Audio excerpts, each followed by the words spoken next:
একজনের postal ballot আরেকজন নেওয়া সেটাও তো বিধসম্মত না। আমাদের সবার বিশ্বাস যে গণ অভ্যুত্থানের আকাঙ্ক্ষা ছিল এটা অবাধ সুষ্ঠু নির্বাচন।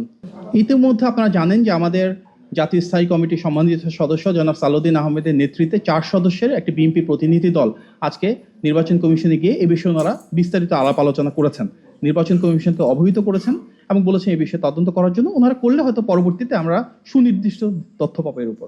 দেখুন, প্রথমত বিষয়গুলো তো এখনো বিবেচনাধীন, আমরা পূর্ণাঙ্গ তথ্য এখনো পাইনি। পূর্ণাঙ্গ তথ্যটা প্রয়োজন, কারণ একজনের পোস্টাল ব্যালট আরেকজন নেওয়া সেটাও তো বিধসম্মত না। সে পোস্টাল ব্যালটটা নিয়ে উনি কি করছেন, আদৌ যার প্রাপ্য তাকে দিচ্ছেন কিনা, এগুলো নিয়ে যথেষ্ট সন্দেহের অবকাশ রয়েছে।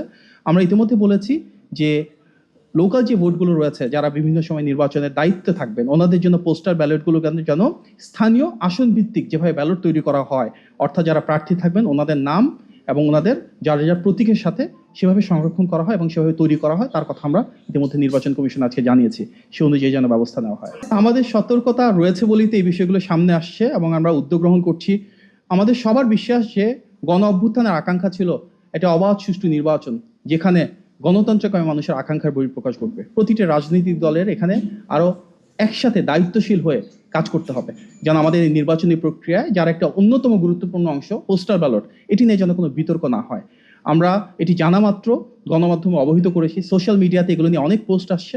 আমার মনে হয় এটা সমন্বিতভাবে সবার দায়িত্ব, বিতর্কমুক্ত রেখে যেন এই প্রসেস স্মুথ হয় এবং যার যার ভোট যেন সত্যিকার অর্থে তিনি নিজে দিতে পারেন সেটা নিশ্চিত করা। আপনি যদি দেখেন রো এবং কলামের হিসেবে, তাই তো বাম থেকে ডানে 5টা ছিল এবং উপর থেকে নিচে ছিল 14টা। এটা যদি আপনি 14 বলে 13 করেন, 14 বদলে 15 করেন, তাহলে কিন্তু পুরো সিরিয়ালই চেঞ্জ হয়ে যায়। আপনারা নিজের একটা ট্রায়াল করে দেখতে পারেন, এটা পূর্ণাঙ্গভাবে পরিবর্তন হয়ে যায় যদি আপনি সিরিয়ালটা চেঞ্জ করেন।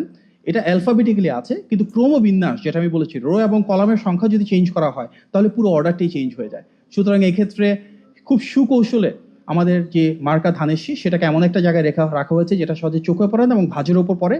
এটা নিয়ে ওনারা ইন্টারনালি যদি রিওয়ার্ক করেন তারপরে আমার ধারণা এখানে বেটার রেজাল্ট আসবে। তবে অবশ্যই এটি র্যান্ডমলি হয় নাই, কোথাও না কোথাও থেকে হয়তো উদ্দেশ্য প্রণোদিতভাবে করা হয়েছে। যারা করেছেন ডেফিনেটলি এটা ওনাদের ব্যাপারে হয়তো নির্বাচন কমিশন তাদের ভেতর থেকে কাজ করবেন, দেখবেন, তদন্ত করবেন, সেটা আমাদের প্রত্যাশা।